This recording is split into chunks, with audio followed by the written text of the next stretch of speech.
কাঁচা আম এনেছিলাম আচার করব বলে, দুদিনের মধ্যেই পেকে গেছে, তাই ভাবলাম পাকা আম দিয়েই করি। গুড়ের সাথে আমগুলোকে লম্বা লম্বা করে কেটে নিয়েছি, সব আঁটি সমেত, সেগুলোকে দিয়ে দিয়েছি সমস্ত এই গুড়ের মধ্যে।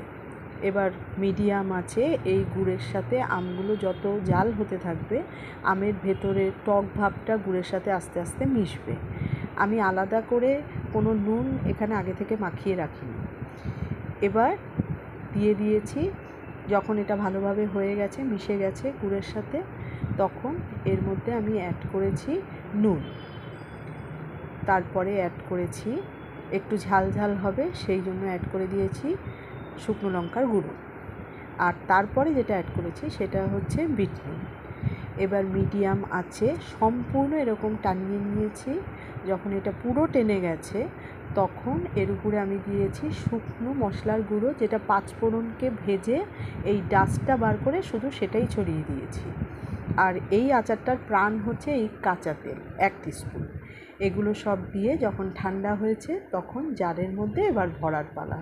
অসাধারণ গন্ধ আর খেতেও খুব ভালো, হাত থামানো যাবে। শেয়ার করলাম তোমাদের জন্য, করে দেখতে পারো, ভালো লাগবে।